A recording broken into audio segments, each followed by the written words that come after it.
we have to remember that just because something's old doesn't mean that it's right. We also have to remember that just because something was spiritual also doesn't necessarily make it right for the context of the rest of the life that you choose. If you want to go and be a yogi that lives by the Ganges and meditates all day and is trying to transcend your body, then by all means, like, that's probably a really great choice for you. But if you have a life in this Western society, you also love to play sport, or you have a couple of kids, you want to live pain-free, I have to argue that just doing yoga is not going to be the best route for that. Welcome to The Body Never Lies. I'm your host, Leela Lutz. Each week, myself and experts from around the world help you uncover the secret ways your body communicates with you to empower you in your own individual health journey. Today's guest, Shona Vertue, is a personal trainer, yoga teacher, and author with over 400,000 followers on Instagram and one of the most popular yoga channels in the UK on YouTube. Shona's method combines weighted resistance training and cardio with her lifelong passions, yoga and meditation, placing just as much importance on rest, recovery and psychology as hours in the gym in the pursuit of fitness. We cover a lot of ground in this episode as to what makes up a truly balanced and healthy exercise foundation, no matter what your goals, and we dispel some big myths, and of course, have a look at how the body never lies about what type, intensity, frequency, and amount of exercise is right for you. Shona Vertue, welcome to The Body Never Lies. Thank you for coming on the show. Thank you for having me. Oh, you're so welcome. I wanted to have you on today because your exercise program is definitely one of the only exercise programs that I would recommend to people if they're wanting to do exercise at home. And that is because I think it is the most balanced exercise program that I've seen. And what I wanted to do today was talk about what makes up a balanced exercise program. So I'd love to hear a little bit about how you actually put that program together and how it came to be, and a bit about your story.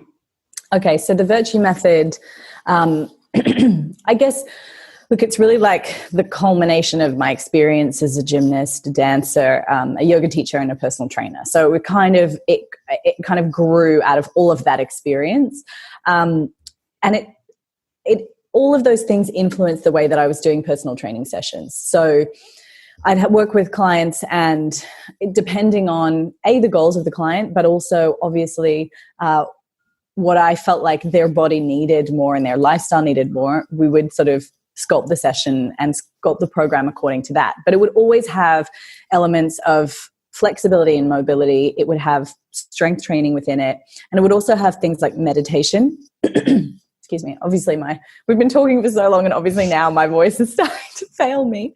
We had a massive chat before this. Yeah, we had a chat before, and now I'm getting husky, and it's not in the sexy way. Anyway, so basically, the Vertue Method program has those as the pillars. So strength training, obviously fitness as well, but cardiovascular fitness, I sort of try to work on two things. Yes, we do the sort of anaerobic style where we may have like shorter recovery, so it's more anaerobic, but I also ask people within the program to go on long walks in nature.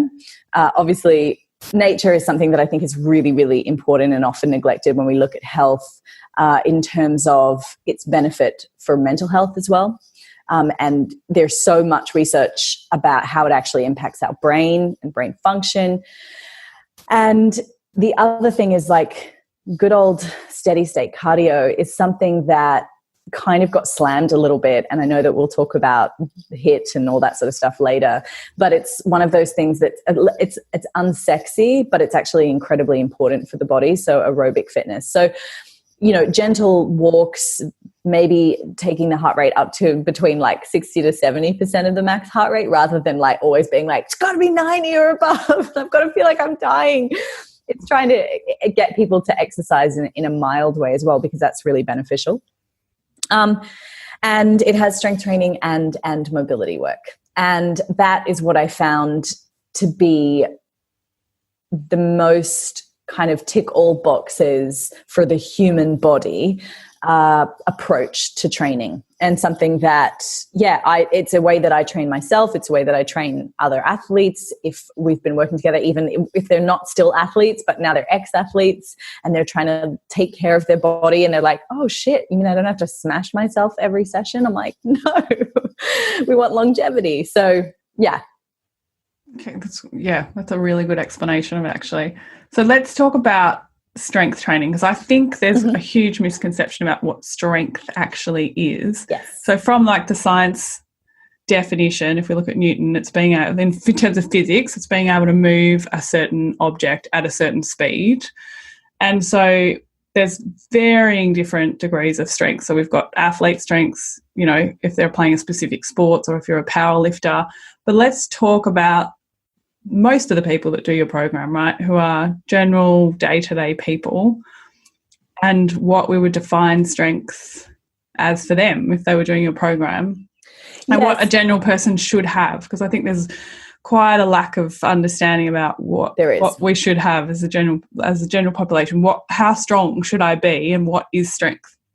Yeah, and I mean, I think that's a tricky question to kind of give a blanket statement for. But I mean, if we look at it from the strength and conditioning world or space, obviously a strength rep range would be between, like, you know, anything from 1 to 5 reps, right? That's what we're normally taught in our PT courses. Yeah, exactly.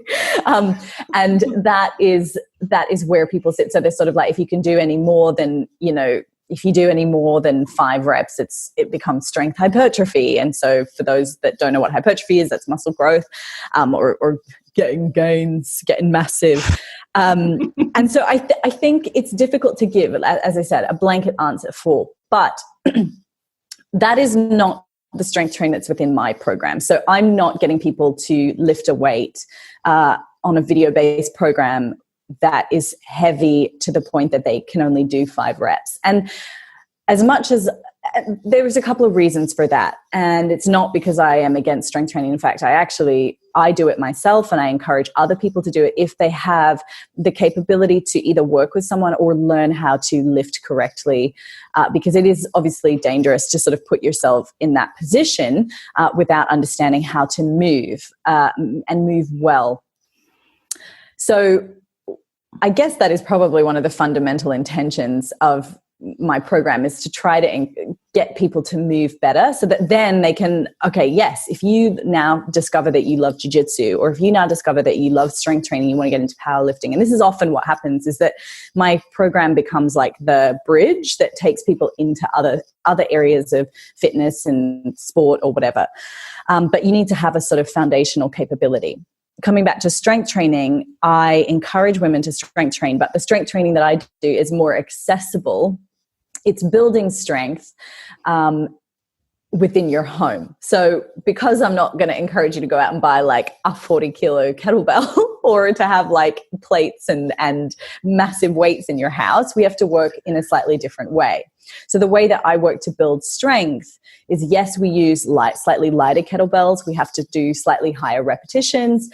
But what we're also trying to do is build strength at end ranges. So we go into full range of our movement capability, and then we might play with things like tempo, or which is like the pace at which, I know you know, I'm just explaining for everyone else listening, which is the pace at which you might move during the exercise. We'll also play with isometrics, so holding at the bottom of certain things. And I think that's the way that I start to play around with helping people to build strength. I obviously work with a lot of yogis who are all about pushing their flexibility, but not necessarily cultivating strength at the and when I say end range is when you take yourself into the deepest stretch you can possibly handle, and then to build strength there is building strength at that end range. I think that's a really important thing to talk about, because like, one, from what you said there, we can manipulate exercise so much just with tempo, like you said, varying the exercises with different positions, timing, intensity. You know, so you could take a squat and you could probably do 100 variations to get different results from that. And I think that's also what's so great about your program, but something that's really missing in people understanding exercise. If we just squat the same way for weeks and weeks and weeks and weeks on end. I mean, I remember when I used to work in a gym, and I'd see people, I reckon there'd be some people that were doing the same exercise program for like the whole 10 years that I worked there and never changing it. And that's actually fine if you like it, I think, but as long as you're varying the tempo. There's got to be things that you're changing. Yeah, some things you have to change.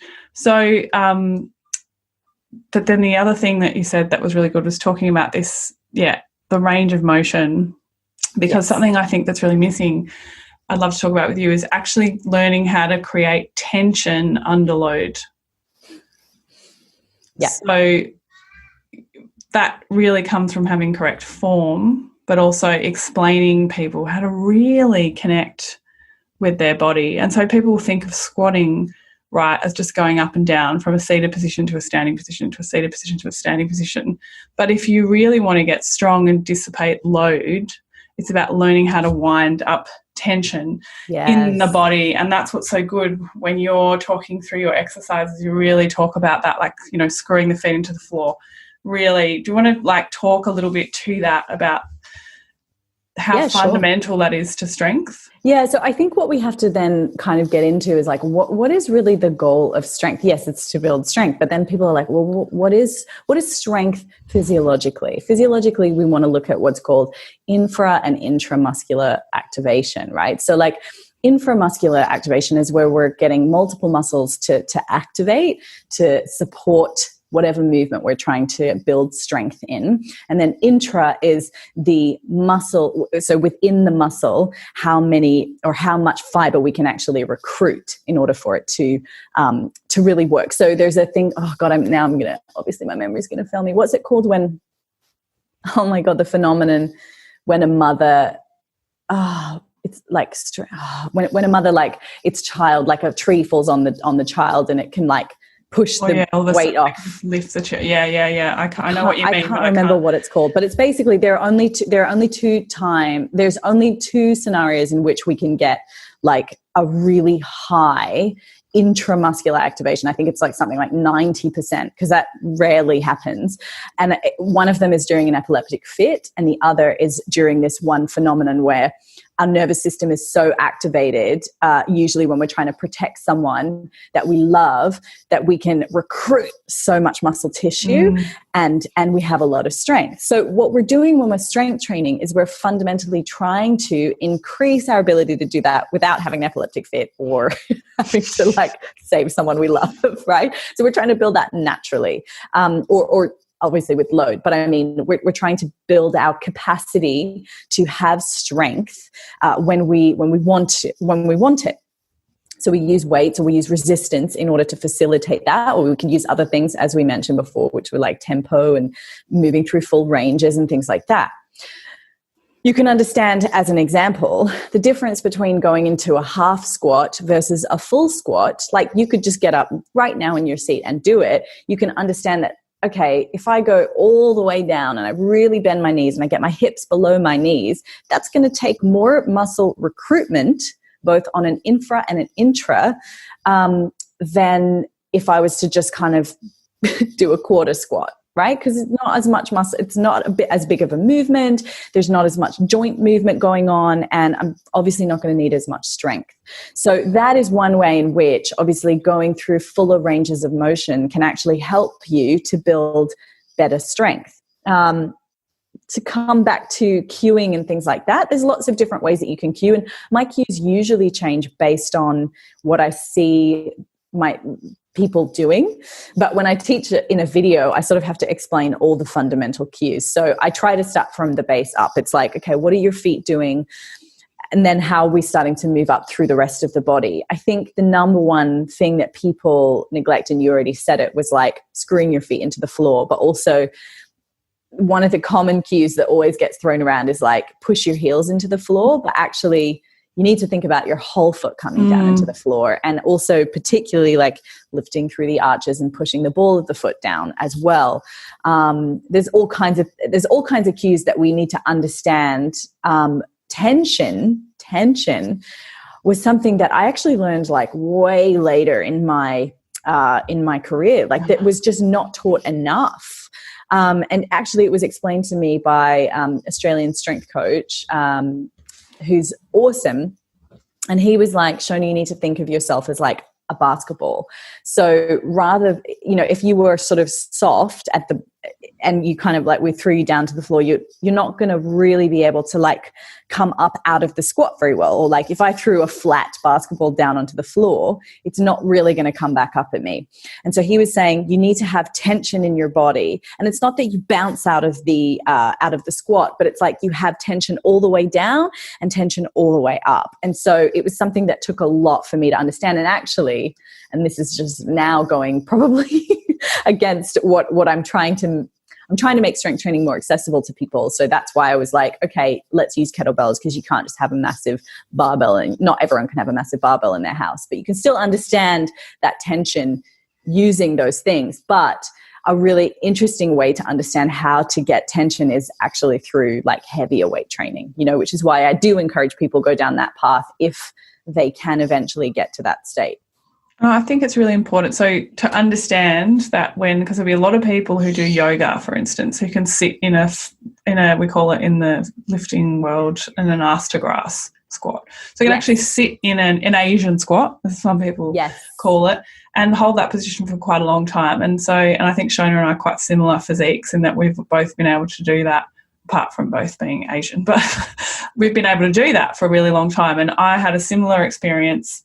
And actually it was with Seb as well when I was working for FMA, of really understanding that just because you can go there doesn't mean that you're strong there. Yes. And so when you go down to the floor and sit in an Asian squat like that, I'm just going to keep using that term for everyone listening who's not familiar with the position visually, and someone puts load on your back, if you do not know how to build up that tension, you just can't come out of the position. And so when we think about that in everyday life, like if I was to go out into my garden and pick up a pot that I wanted to move, I would not be able to do that without injuring myself if I didn't know how to build strength under load in the highest range of motion that I've got. Yeah. So I think hopefully that helps people listening who like not clear on what I'm talking about. Like, my dog's getting old and he's 35 kilos and I can pick him up. I squat down and pick him up and carry him. Oh, so, and you don't think about these things like when you're going to need this. But for me, what I love about strength is I'm capable to do stuff like that. Yes. Yeah, and that's, to be honest, that's why I trained, because I really enjoy the feeling of being capable. Oh, yeah. And that's something that I think I would just love us to just shift the perspective, shift our dialogue away from exercise being this fundamental like weight loss kind of tool, because really for weight loss, like it's better manipulated through your calorie intake, through as you talk about, and I have no ability to talk about, but hormonal health. Like there are different varying aspects of your lifestyle that have a greater impact than exercise will on your weight loss. And so what I would love people to focus on exercise for is building capability in your body, preparing you to be able to do the things that you love doing for longer. So for example, I love snowboarding, I love jiu-jitsu, I love skating, I love surfing. I want to be able to do those things when I'm 80. Like it's the truth. And maybe that's a little bit, maybe that, I don't know. Who knows what's going to happen. Oh, I've seen your mum. You've got good genes. You've got good genes, girl. I've seen your mum. So totally. So like it may be something that I can do, but if I don't maintain the strength capacity to do that, if I don't maintain the mobility, and just to like clarify, mobility is strength and flexibility at the same time. Yeah. So like a lot of people get confused with those terms and they assume that flexibility and mobility are the same thing, but they're really not. So mobility is when you have both, because flexibility is mostly, we use that word just to refer to like a passive range. Yeah. So, I want to have the mobility to be able to do all that stuff that I love doing, like way up into those end part of my lifetime. And that's what I see exercise as the purpose, because at the end of the day, exercise is made up. Like we made it up to compensate for our sedentary lifestyles. We totally other than athletes who obviously they made up exercise to make them stronger at their athletic output, but for everyone else that doesn't really partake in a sport, it was just made up to compensate for the fact that we now live a capitalist lifestyle where we're sort of a slave to the master, and we're sort of like, it's not probably would happen in communism too, so it doesn't make a difference. But either way, it's trying to make up for a lifestyle whereby we are not necessarily exercising as much, and instead we're sitting at a desk all day, or just not using our body to its natural, to what it was designed to do from an evolutionary perspective. Yeah, we're hunter-gatherers primarily, but we're not doing any hunter-gathering anymore. We're just getting Uber Eats. And so we need to make up that deficit by moving. And also for the ladies listening, how important bone mineral density is, and strength training for bone mineral density, like massive. And people, really need to understand that bone mineral density can be really spot specific. And if you are not getting full load in leg training, which I see a lot of people do, you're not going to influence your bone mineral density enough. So making sure you've got that tension under load, like Shona's talking about, using your full range of motion. So let's talk about mobility versus stability, flexibility. Mobility versus flexibility, because there is, it's a really misinterpreted term, and I think it's an awesome environment now because people are really talking about mobility now. I notice you talk about it so much, and really important for a lot of women like you and I who come from that super flexible, genetically, people sometimes call us double jointed. It's not double jointed. There's no such thing, but most people know what I'm talking about when I talk about it. No, you don't have two joints or extra joint, like an extra joint. No. So there's a lot of people who are like that and think that is healthy. It's better to be like that than like my husband who can't touch his toes to tie his shoelaces. Let's talk a little bit about flexibility and mobility and define that and work and talk to people about what's healthy. Yeah, and again, like health is an abstract concept, so it's very difficult for us to really define, which is why people tend to I always talk about the fact that it's very frustrating to work in this industry because I live for the grey of life and everyone else wants black and white. Well, we're going to talk about that later. Yeah, and I feel like people really want to know, because black and white is safe, and I get that, but it's just health is not black and white. It's very grey, and there are so many things that influence what is healthy for one versus not healthy for someone else. Coming back to mobility versus flexibility, to be honest, you need both. And so this is not to slam flexibility. In fact, flexibility still has to be the baseline, but what we're trying to do is close the gap between what we have passive range over, which is flexibility, versus what we have active range over. So just to give you, a basic example, if I look at my wrist, for example, wrist is probably not a great example because I don't actually. The difference between I have hyperextending elbows too, and to be honest, there actually isn't anything wrong with that. What we're trying to do is build, if you have hyperextending elbows, like build strength there so that your hyperextension is supported from a muscular perspective. Because look, if your elbows, this is one thing that I feel like I have to go there, because I hear a lot of teachers saying okay, if you have hyperextending joints, back out and bend a little, put a micro bend in your knees, or put a micro bend in your elbows. The problem with that is that, okay, that's fine for this yoga or your training. But let's say you go and take that to sport. Let's say that you also want to play a sport. Like for me, jiu-jitsu, if I was to only train my elbows to have a micro bend in them, guess what's going to happen when I do jiu-jitsu? I'm not going to be thinking about maintaining a micro bend in my joints because I'm hyperextend. No. My nervous system isn't thinking about that or isn't coordinating that. So what's going to happen? Okay, I'm going to end up going to those end ranges in my joints while I roll. And if I don't have the strength capacity to handle that end range, I'm going to get fucked up, basically. So what we're trying to do is say, okay, so let's take your body, for example, right?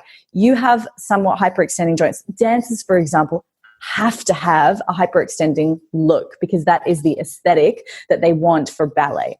So I'm not going to talk a ballerina out of her beautiful hyperextending knees. And I say beautiful because that's the way that the dance world views that. That's the art. Who am I to say that's not beautiful? That is beautiful. So dance and ballet says that a hyperextending knee is beautiful. When you go into a big arabesque and you have like 2 hyperextending knees, it's not my place to say to that dancer, like, actually, no, I think it would be much better if you had a micro bend in both your knees, because that's a totally different position.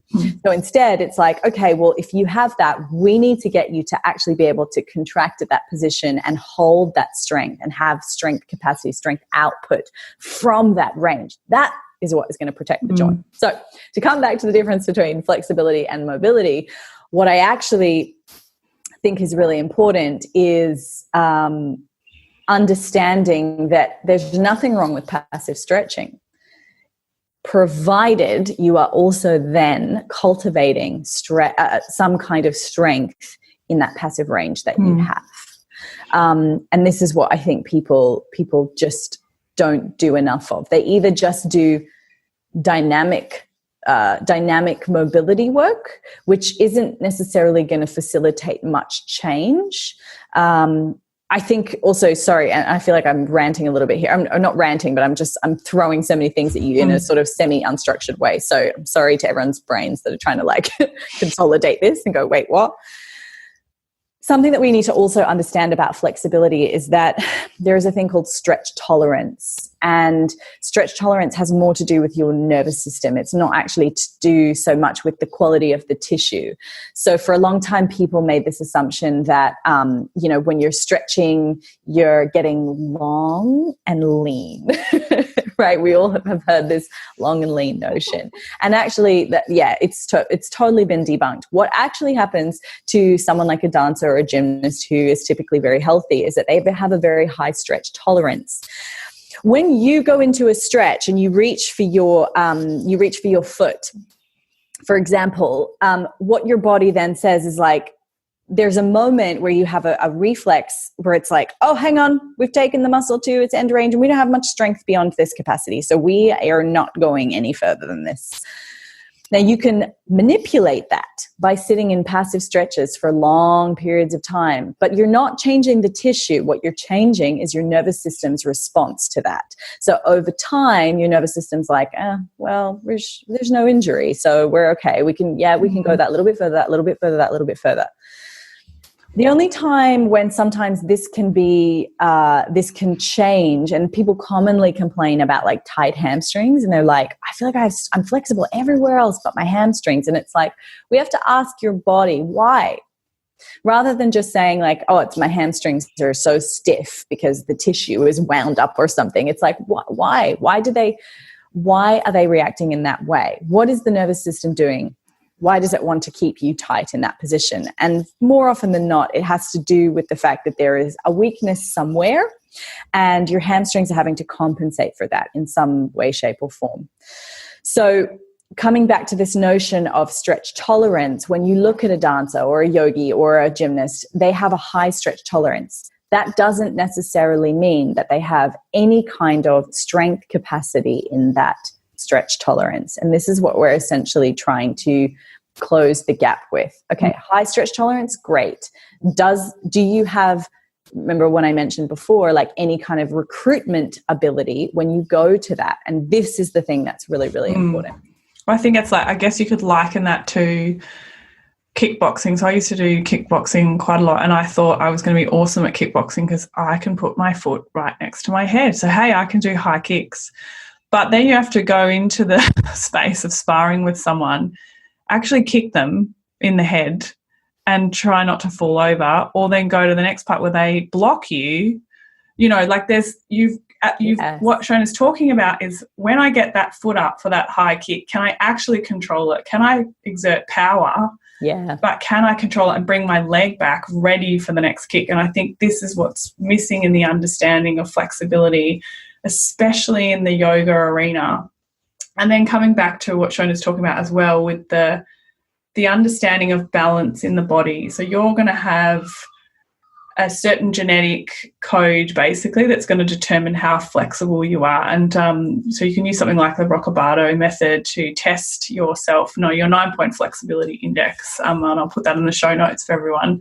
And so certain people are going to be genetically programmed to be more flexible. But what Sona's talking about that's so key is that the nervous system in someone who's very flexible needs to be highly trained to have strength at those end ranges of motion, and that's what's really missing in our work today. And then you've got the other extreme where people are very tight and have a low tolerance for flexibility, but they also need to be training their range of motion and doing other different things.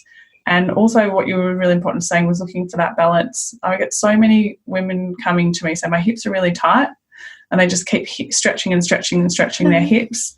And then they come back and say, well, if I don't go to yoga, yin yoga, we'll come back and talk to yin yoga and spend all that time stretching out my hips, I get really, really tight. And so when they're not stretching, they're just tightening back up again. And so this is where we'll unpack this together. We need to start understanding the balance in the body. Exactly. So if you're genetically a hypermobile person like Shona and I, and you're getting tight, there's a reason for that. And if we just keep stretching what is tight without training the nervous system to correct strength and our capacity for mobility, then we're just going to keep getting tighter and tighter and tighter. Exactly. And do you also find, Shona, I remember I used to train this dancer, ballet dancer, and she used to come in and she'd go, oh, my God, my hamstrings are so tight. And she'd lie on the floor and literally put her shin on her head and go, oh, that feels better. Oh. So there's like an addiction part of it as well. Yeah, there is addiction part of it. That's about.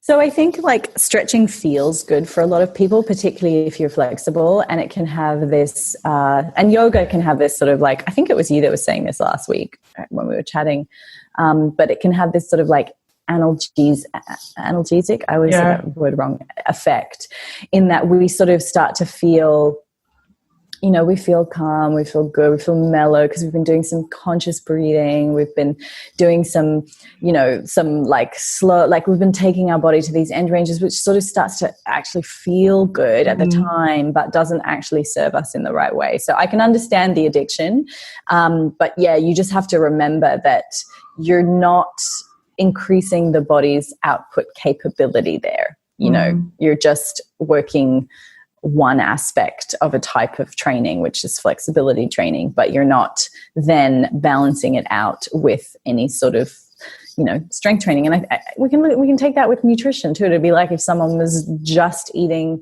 literally just eating protein, like no fiber, no carbohydrate, no fat. Like you can imagine, and it's like I say that to people and they're like, oh my God, that's so outrageous. Like who would do that? And it's like, yeah, because you'd be constipated to fuckery and you would die eventually anyway. But like it would be so uncomfortable. And yet so many people do that with their training approaches. So they're only doing one modality. And, yogis in particular, it's like just doing yin and just going to yoga. And I'm like, where are you getting your strength training from? Well, holding that flexibility together. There's also that part of the body too. Like I think a lot of people have tight hamstrings because it's to do so much with the adrenals and, we're living this fast-paced life.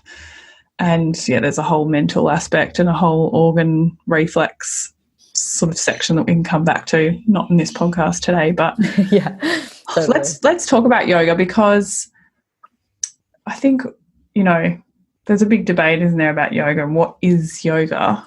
And yoga's become so popular, which is awesome because I love yoga, but I actually can't go to a yoga class because I find it's too stretchy, too fast. For me, for my body, I need to do a practice at home. I love doing your yoga videos because, it's honouring that mobility and flexibility and strength in yoga. So would you talk us through that, Shona? Yeah. So I think that I always try and preface my yoga chats with, I guess, I feel like We have to acknowledge that yoga is a spiritual practice. Yoga asanas, so the postures, are a part of a much bigger concept, religious practice. So it's very difficult to be talking about just yoga asana and sort of separating them. But I am going to separate them for the case of this. But just know that all I am talking about really is a body weight resistance movement class. That is what yoga asana is. Yeah, if we're doing a yoga class, it's really just weird stretchy things these weird stretchy shapes that we're getting into. Because most teachers aren't teaching the religious aspect of it for different varying reasons. Sometimes it's because that's not what the people want. People don't want to be preached religion. People don't want the esoteric aspects of it. The problem is that it's very difficult to teach true yoga if you're not teaching that aspect too. So I just want to sort of preface what I'm saying. Isn't it as well, oh, sorry to interrupt you there. No, go. Well, yoga was developed for all the people that had been working in the field all day. Yeah, and also, exactly. So they've been strength training all day, and then they're coming to come and connect with themselves, stretch their body out, move it in a way to recover from being a physical worker, using their whole body all day. Yeah, and they just lived very different lives when yoga was really invented. And also the other thing that we have to remember is that, in the Hatha Yoga Pradipika, which is one of the very few, to be honest, ancient yogic texts that we have the Yoga Sutras, we have the Hatha Yoga Pradipika, and then we obviously have other teachers from very old lineages that have come and translated or explained teachings from their teachers. But for the most part, we have these two main texts. And in the Hatha Yoga Pradipika, it talks about the very function of yoga asana is to prepare your body for meditation so that you can transcend your consciousness. Now, obviously, we're not going to talk about transcending consciousness here or transcending your body. You transcend your consciousness out of your body. So we're not going to talk about that. But if we take that into consideration, what we remember is that purely the asana was there to remove sickness, discomfort, tightness, so that you could sit in meditation for hours and hours and hours. Is there an argument for whether sitting in meditation for hours and hours and hours is healthy for the human body? There is an argument to say that it's probably not. But remember that when you remove yoga from its spiritual practice, then it's like, well, but the whole point was to sit in meditation to then transcend. Does that make sense? It's kind of like, we have to remember that just because something's old doesn't mean that it's right. We also have to remember that just because something was spiritual also doesn't necessarily make it right for the context of the rest of the life that you choose. If you want to go and be a yogi that lives by the Ganges and meditates all day and is trying to transcend your body, then by all means, like, that's probably a really great choice for you. But if you have a life in this Western society, you also love to play sport, or you have a couple of kids, you want to live pain-free, I have to argue that yoga is not, just doing yoga is not going to be the best route for that. Okay, so that's my little preface, but I don't want to take away from the spiritual practice of it, and that's not what I'm talking about here. So to come back to yoga, I think what we have to remember also is that traditionally it was taught in a way that you were trying to contract when you came into those end range positions and these big, deep yogic positions. You weren't trying to go into the most flexible variation, because guess what? Instagram didn't exist. You weren't taking photos of your postures and saying, hey, look at me. It wasn't. In fact, it was about eliminating ego. Like, that's the whole thing, is we're trying to get non-attachment to the physical body, non-attachment to our association with it. So yes, again, this is another side effect of removing the spiritual practice from yoga, asana, is that now we have this very fucking egotistical gymnastics practice that people like to take photos of and post on Instagram in an alluring way to try and get you to do that. And that is not what yoga was, and that's not how it was traditionally taught, and that's not the function of it. So when you come into Warrior 2, or when you come into even the splits, the idea, like the front splits, the idea is to actually be activating what's called the bandhas. So for example, mula bandha, which is like activating your pelvic floor. You're also supposed to be hugging into the midline, which we call the midline, running down through the center of your body, the center of the posture, hugging in together. This is activation. There's also supposed to be contraction of the opposing muscles that are lengthened. So we're trying to, if you're in a forward fold, you're supposed to be also contracting your quadriceps, right? As you also go into a lengthening position of your hamstrings. And then at the same time, as you hug forward, you're then supposed to be creating tension in the body so that we get this lengthening, but we're not losing tension. You explain that so beautifully. Well, I went on a fucking long rant there about no, but I feel like this is something that's very misunderstood with people, and I've actually had to treat so many people who've been injured from doing yoga incorrectly. And I think it's also really important here to note that yoga is a great practice if it's done correctly in the way that Shona's talking about.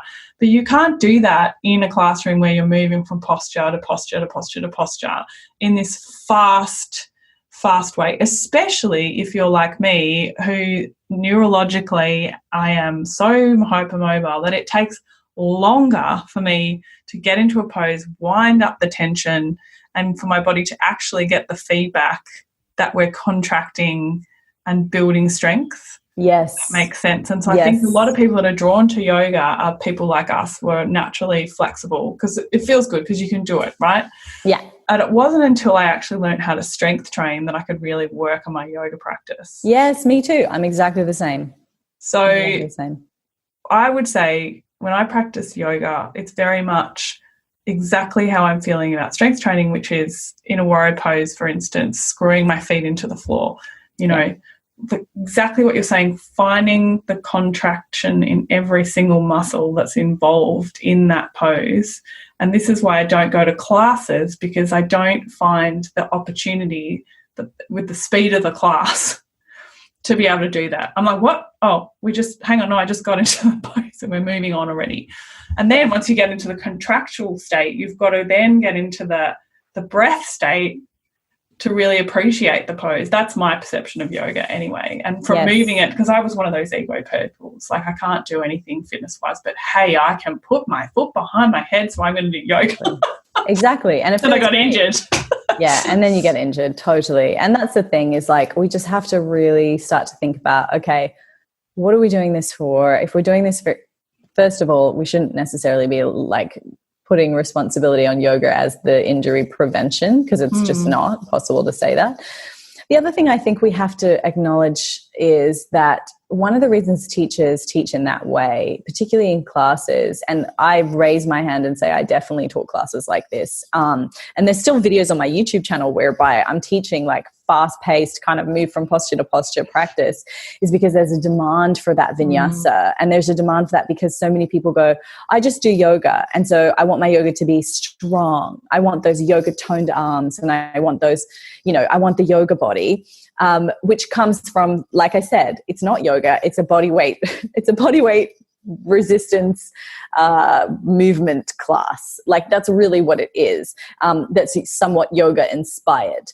And I think we just have to remember that that's not necessarily going to develop the benefit that you can get from yoga, but also it's going to be somewhat problematic. Like if I was to teach a class the way that you just explained it, where it's like, okay, we take time to move into the position, we align everything. So I start from the base, work my way up, slowly we go up through to the top of the body. Okay, cool. We sit there. We then start to irradiate, which is a term used in strength and conditioning, but it's also used in mobility practices too, where we're actually starting to slowly contract, wind on. The idea of irradiation is whereby, like, for example, if you're doing some kind of like strength training, what you find is that it's not just isolated in one muscle. If I start doing a heavy bicep curl, I'm going to start to feel like the rest of my body has to contract as well to facilitate that bicep curl. So even though we associate it with like, oh, it's training my biceps, if you want to properly train the bicep, you need to have activation through other parts of your body to hold the joint still so that the bicep does most of the work. So that means I'm actually activating through my rotator cuff to maintain stillness in my shoulder blades. So the same thing happens when we come into yoga postures, is that we want to say, okay, I'm warrior, for example. Yes, my legs are active. That's the predominant activation that's going on. But I don't want to just be floppy up the top. I don't want to just have my arms kind of thing. I'm actually starting to irradiate through the rest of the body too.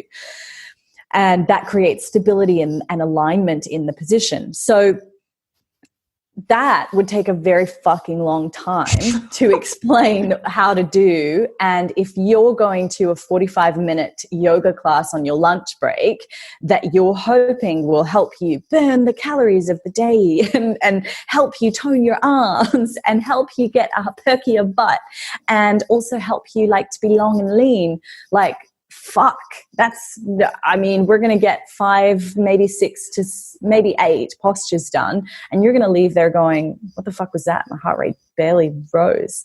And I'm going to say, yeah, because that's not the purpose of this. That's not how we try to come into those positions. So anyone listening that's going to yoga classes and getting angry at a teacher that spends time on alignment, you're the problem, not the teacher. You're not the problem, by the way. That sounds mean, but it's you have to know what you're expecting and go, okay, do you know what? I really want to take this seriously.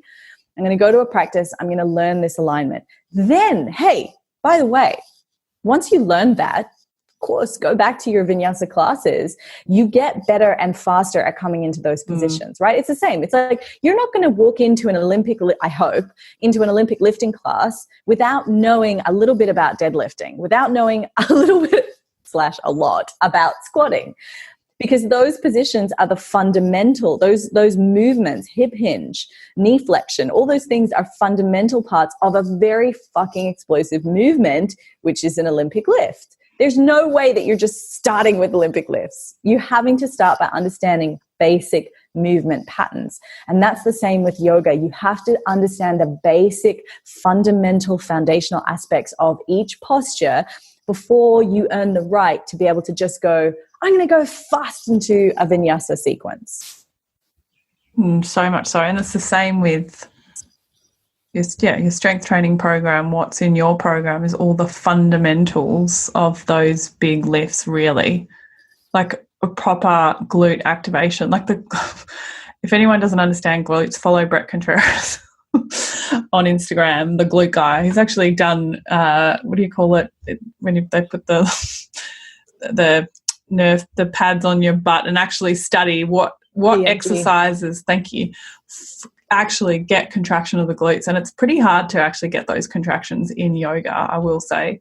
Really hard. And so if you want a butt, you need to do something other than yoga.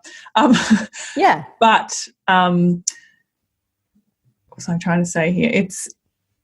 It's basically, we were talking about basic. Yeah. So what's really good about your program is you breaking down movement for everybody. As you're a technique Nazi, I've seen you on Instagram. I love it. Talking about getting bodies in the right position for the maximum stability of the joint, but also the maximum strength capability of the joint. That's so important. And I think, this is where we probably can start talking about when we start meshing different practices together. So, strength training is strength training. Yoga is yoga. Cardio is cardio. And I get that everybody in the world wants maximum effort in the smallest amount of time possible, biggest bang for your buck. And we've become addicted to this fast, give me that result now, which is what you're talking about. You go to yoga and you're like, I want cardio, I want this, and I want that. Yeah. But, there's a few myths here that we need to unpack. One is I think a lot of people think they have to train so much harder than they actually do and for longer, when you are building that tension under load with strength training, for instance, you can do 2 leg exercises for the entire week and get some significant gains, as opposed to doing 500 squats not loaded properly and not with the tension not built up. So you can, when you actually understand how to do that, you can get so much bang for your buck rather than spending amounts of time and killing ourselves doing exercise. So I guess this brings me to talking about things like HIIT. I really want to talk with you about HIIT because that has become a massive phenomenon at the moment with people. And I'm getting clients who are either injured from HIIT, and we can talk about why that happens, and also people who are adrenally and hormonally fatigued from doing HIIT because they're doing HIIT like 4 or 5 times a week. And what they're telling me is they're doing HIIT because they want to get strong. So let's talk about mishmashing exercises. Yeah, I think one of the things that I have a problem. A lot of people write to me and they're like, "Is your program feels like it's HIIT?" And I'm like, no, because true high intensity interval training is, we take your heart rate above 85, 90 of its maximum capacity, right? And if you're doing true HIIT, you got 10 seconds, maybe 20, max 20 of output at that kind of rate. So that's something really important to remember, because it's not going to be, true HIIT is like, doing something so hard that you literally feel like your heart is going to like leap out of your chest. And there's even the top athletes are doing it for a very small amount of time. And guess how long they rest? They rest for like 2 to sometimes even 10 minutes, or above. Yeah. It's just like strength training. When you're lifting at your max capacity, proper strength training, proper heavy strength training, you're resting for 10 minutes or more, because your nervous system needs a rest. So most people aren't doing true HIIT. What they're doing is more like, I don't know, like short rest, probably more like medium intensity, high rep kind of stuff. So it's like their 100 burpees or their AMRAPs, and it came off the back of CrossFit, which, by the way, is freaking awesome, but it requires, again, that you have a foundational understanding. So there's like people deciding to have like a house party out the front. Oh, I can't hear them. Can you not hear them? Okay, good. Because I'm like, what the fuck are you doing? There's people a little bit overexcited about coming out of isolation. It's like 11 o'clock in the morning. People. It's like 11:30 in the morning, and people are like having a party out the front of like I'm in an apartment block too. I'm like, what are you doing?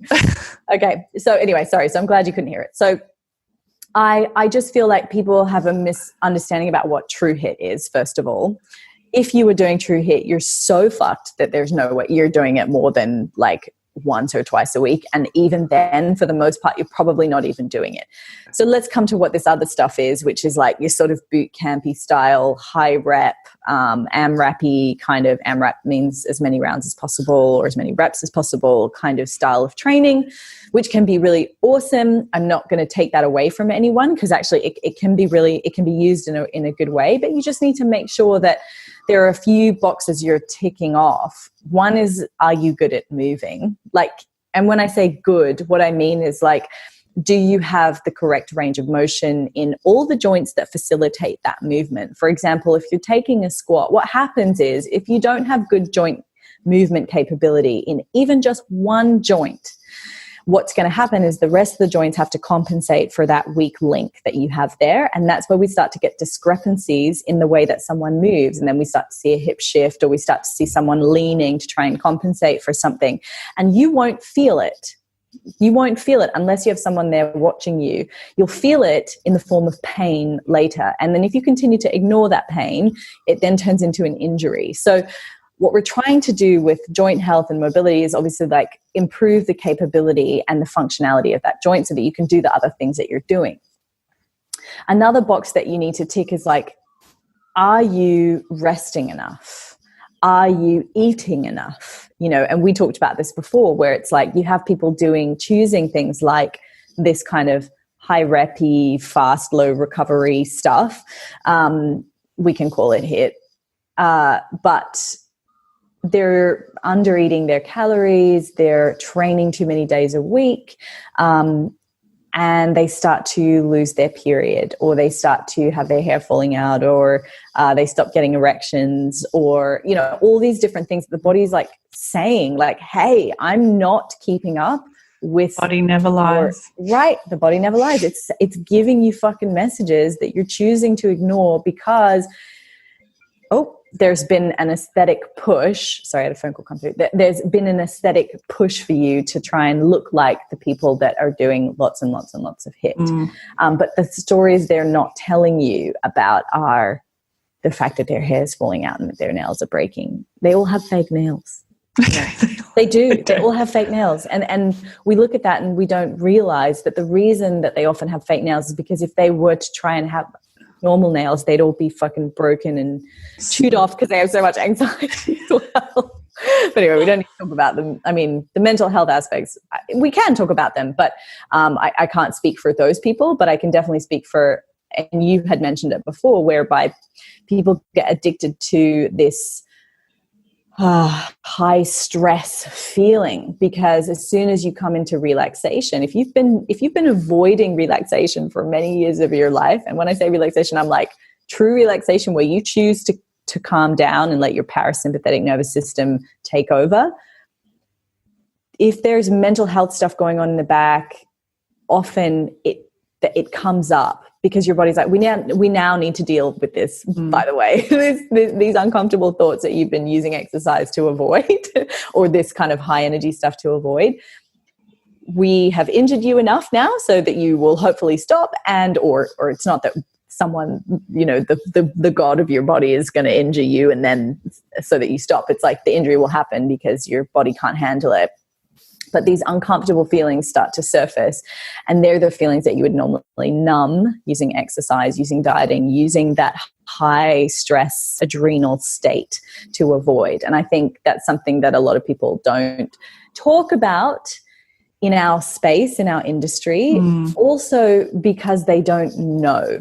And this again leads into why I think that psychology is such a massive aspect of fitness that's neglected. Building that emotional intelligence to be self-aware enough to go, actually, you know what? I think I've got some shit going on, and I am using exercise to distract myself from that shit. And that's a hard thing to do, right? Because people associate any kind of exercise as healthy. So if I'm doing exercise, I'm healthy, but it can be done in a really unhealthy way is what we're talking about. And it's that constant, isn't it? Like, we're so uncomfortable with going through the process of setting up foundations for things. Yep. And that's what this, people go and do these HIIT classes 5 days a week without working through the foundations of, like what we were saying with yoga, like working on the poses. So if you're a person that has a really great lifting technique and all the major lifts, you probably can go and do a CrossFit or a HIIT class every once in a while and do really well at it and get the benefit from it. But when you're talking about people, most people go and do HIIT class and they've never even lifted weights before, or, it's just injury waiting to happen.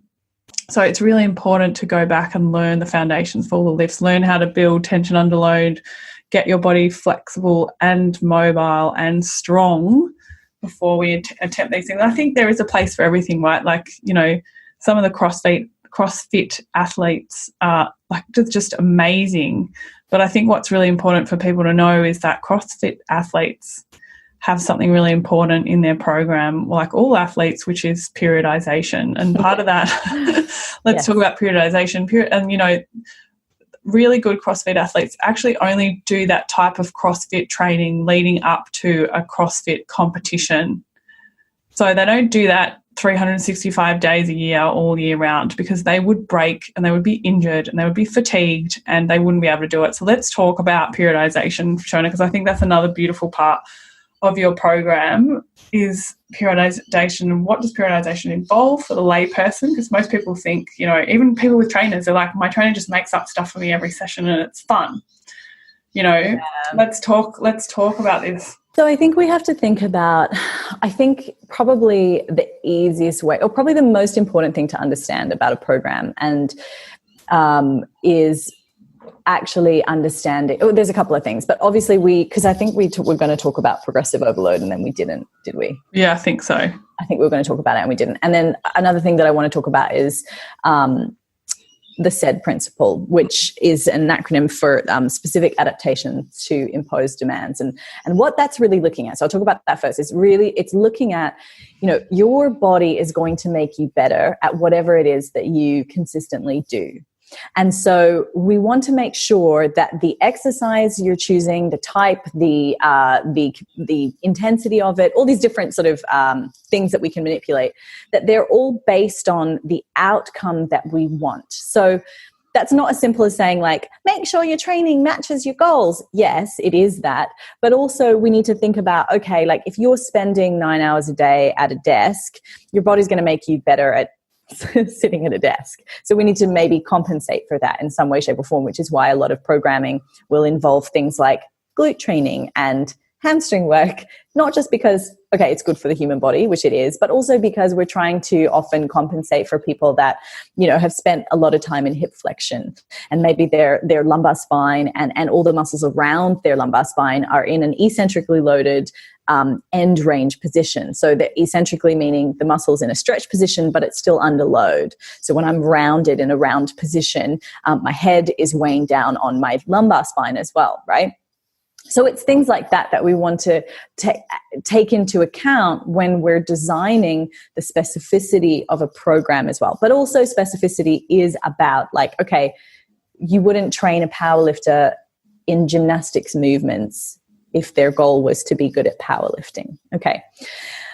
So that's important for you to take into consideration, because I get a lot of people saying to me, how do I, how much should I be doing mobility? And I'm like, okay, well, that really depends on where you're currently at. And it also depends on what your priority is.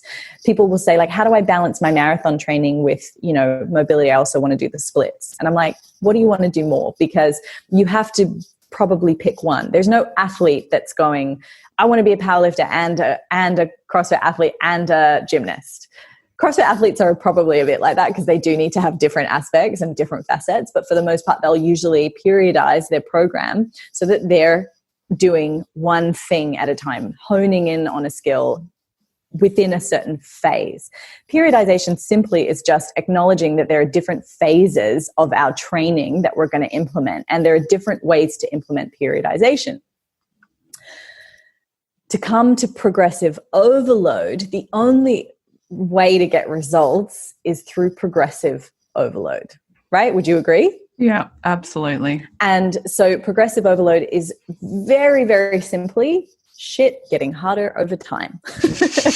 And there are different ways to make your shit get harder. So these are the things that we talked about: manipulating tempo, manipulating load parameters, so something being heavier. But it's not just something being heavier. It can also be you holding a position for longer. It can also be you increasing the rep range. It can also be, what else have I not said? Depth. It can be holding at the bottom. Is there anything I've missed? Tempo. Did we talk about tempo? Talk about tempo. Yeah. So there's different ways in which to affect something. What we have to notice and acknowledge about progressive overload, and this is where periodization comes into play, is that we don't just progress in a linear fashion. So linear being, we don't just keep getting better and better and better and better and better and better and better and better and better and better and better and better forever. We have to change things. So we can't just keep like adding things getting harder each week for the rest of our lives. There are the body needs to have what's called like deload phases, or we need to change up the goal and specificity of the program. Not as frequently as you might think, but it still needs to happen to try and train different phases and different things. When you're a beginner, the linear periodization works easier. So like there's a thing called a phenomenon called beginner gains, whereby you can start training and you'll just keep getting, it's really fun, right? Do you remember that? It's like a really fun phase of training where like you get in and like literally you just feel like you can keep adding weight to that bar each week and you're like, holy shit, I'm getting strong. And then you hit a plateau after a period of time. And different people have different lengths of those beginner gains for different varying times. Like sometimes it'll go on for ages, and that's where it can be really beneficial to understand this whole notion of progressive overload and this notion of periodization, because you can keep track and go, wow, I'm still okay, cool. I can still hit these reps and I can still lift this weight and I'm still progressing. There will be a time where you hit a plateau. And it's when you hit that plateau that you need to take on this notion of deloading. So there are different ways in which we can deload, make something slightly easier for a period of time so that your body can recover from all the stress and impact that you have implemented upon it throughout your training program. Again, I feel like I've just vomited at you like a whole bunch of knowledge on programming. I think the simplest way to consider periodization is to just acknowledge that like your training regime has to change, because you can't just keep something that I think people always forget is that training is a form of stress. Stress on the body, and that's how we get results, is by creating stress to the tissue, right? So let's take hypertrophy as an example, where we're creating stress on the tissue, we're damaging the tissue when we lift weight, and then the body adapts to that, and it adapts by hopefully giving you more tissue or giving you more neural capacity to activate more tissue for that lift or for that load. So if it doesn't get harder over time, your body's going to have no reason to adapt because there's no more stress impact, right? Periodization is where we acknowledge that we need to have certain phases where the focus might be, what's called an intensity phase, where we may be focusing on like how much strength and neural capacity we have to do something. Then we might have an accumulation phase where we work on higher rep ranges and we're trying to accumulate capacity over time.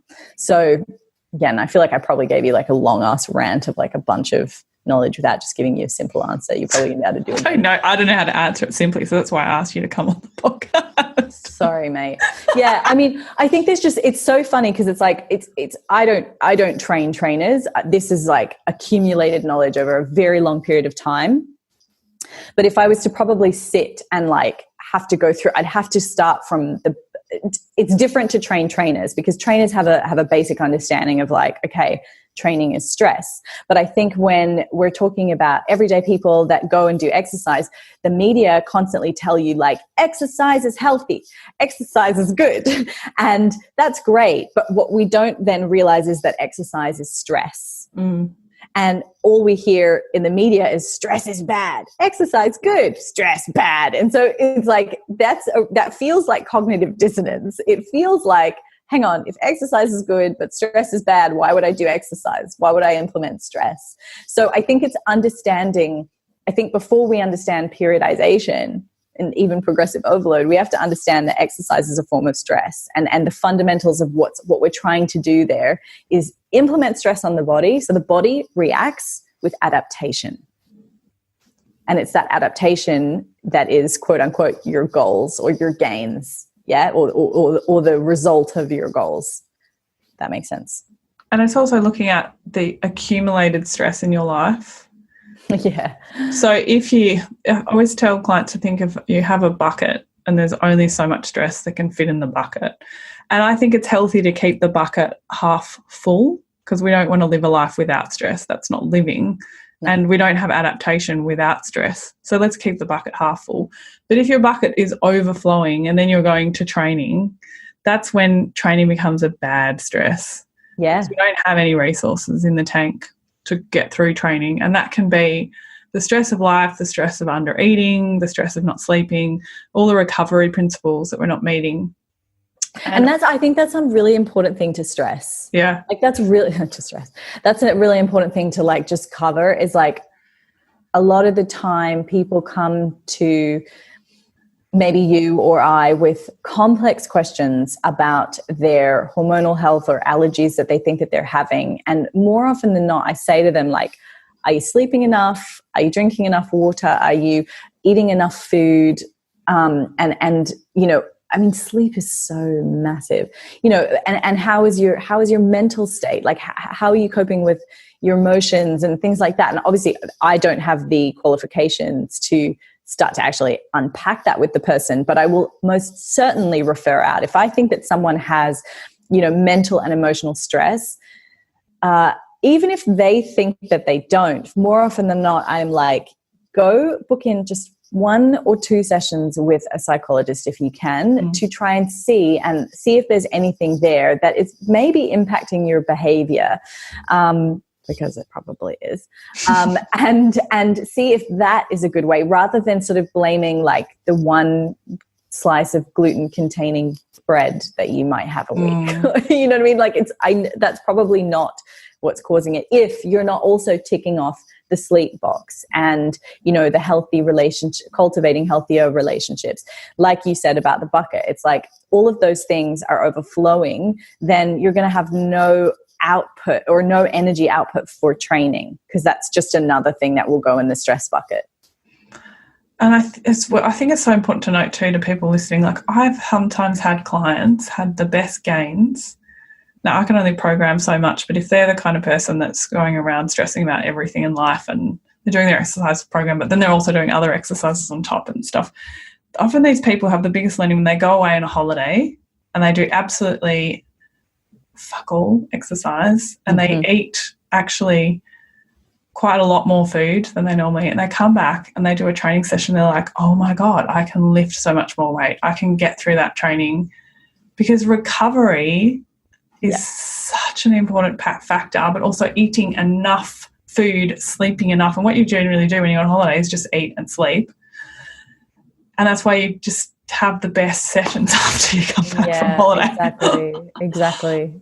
And that's it. And that's the thing, is that it's so funny, because when I started jiu-jitsu, like people think that I train more than I do, and they're often surprised to hear that, like, okay, I mean, I was doing jiu-jitsu a lot, but I felt like it was very difficult to recover from those jiu-jitsu sessions and try and keep weight training in there. So my weight training actually moved to only 2 days a week, because I could feel that my ability to recover from my weight training sessions and my jiu-jitsu sessions was heavily impacted, which was starting to impact my sleep. So, and my cycle, which we can talk about. But I found that as soon as people made this assumption that I was doing, like when I would say to people like, oh, no, I've dropped to 2 weight training sessions a week. So it was an upper body pull and a lower body push, and then the other way around. People were like, what? That little? And I'm like, yeah, because that's not my goal. I'm not trying to train to lift the heaviest I ever can in my life. I'm training to become a better jiu-jitsu athlete. So I need the strength training there to support my hypermobility and my jiu-jitsu strength. But for the most part, I just need to support it. And so people get really surprised when you say you don't need to train as much as you think you do, because you're also having to compensate for other stresses in your life so that the recovery actually occurs.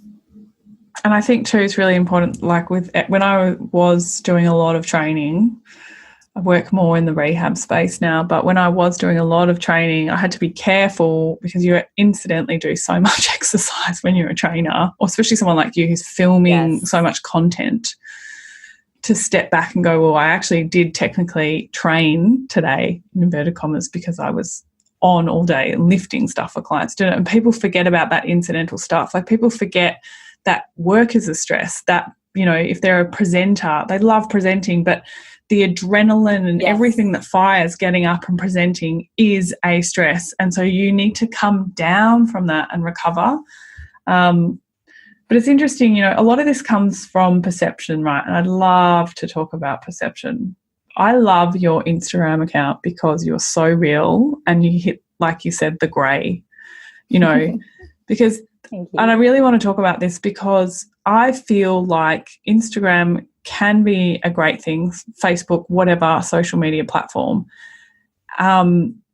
promoting health, but it's also can be a really negative thing. And I think a lot of people are getting their ideals about exercise and body image and everything are actually going a bit more skewed with the whole social media platform. And I think it's really important for us, the two of us, being so passionate about this, to explain this to people and how we can start filtering. But I'm actually having a social media expert, on a tech expert on the show. She's going to talk about social media addiction and everything like that. And from an amazing scientific and physiological standpoint, very researched. But what I want to talk about is I remember actually when you, on your social media, you'd been through a pretty tough time, and I remember looking at you going, oh, Shona, you're looking a bit skinny. Oh, yeah. And I was like, are you okay? So I'm thinking, is Shona okay? But I would really love for you to share about what your followers were saying. Yeah, so I was going through a breakup, and we'd broken up, and I went to England and then came back, and it kind of hit me when I got back, because we'd broken up a few days before was getting on a plane. So I was like, great, that's fine. Like, I can just get on the plane. And so then I just got caught up in work and had a great time, and then got back, and then all the emotion obviously like hit me as soon as I got back. And I lost my ability, this sounds crazy, but I lost my ability to eat, because, so for people that, I won't go into the nervous system too much, but you've got your sympathetic nervous system, your parasympathetic nervous system. Your sympathetic is your fight or flight, and obviously your body is governed by the nervous system and which state you're in. So it's the oh my God, why can't I say it? Autonomic. That's the one, autonomic, which means for the most part, you don't have to think about it. The only one that we have control over, a bit more control over, which is really interesting, is breath, is your inhale and exhale. And you can impact, like for the most part, you don't have to think about breathing, but you can affect the state of your nervous system with the way in which you're breathing. But that's not what I'm talking about here. So I don't have to think about the contraction of my bladder too much, thank God. I don't have to think about my saliva glands working. They just do. But they are governed by the state of my nervous system. When the viscosity and the basically the texture of your saliva, how wet it feels, is impacted by your nervous system. And when you're in a sympathetic state, when you're in that fight or flight state, there's a lot of protein in your saliva, and it can make your saliva very, very dry, and it makes your mouth very dry. We know about this because sometimes when we're on that like date, we're a bit nervous, we get dry mouth, or we're about to go publicly speak, you get that kind of dry mouth feeling. So I had that 24/7. Didn't matter how much water I drank, didn't matter if I was having like hydrolyte or anything like that. I was just constantly dry, and I couldn't consume food. So the only thing that I could eat was like a very small bowl of white rice, because it was the only, I could sort of get it down, but then eventually all my saliva, like it was like, I don't know, picture for anyone that used to smoke weed or still smokes weed, like it's like, think about the driest mouth you ever had, like if you've been stoned and then you've had a cracker, like a rice cracker. Like that's how dry, you would not have a rice cracker with a dry mouth. And that was literally the state of my mouth. So I wanted to eat. I didn't feel like I had a mental health issue that was stopping me from, feeling like, oh, I don't want to get fat or don't want to whatever. It was like I wanted so badly to eat. So I had to eat only protein shakes, because it was the only thing I could do to maintain some kind of energy.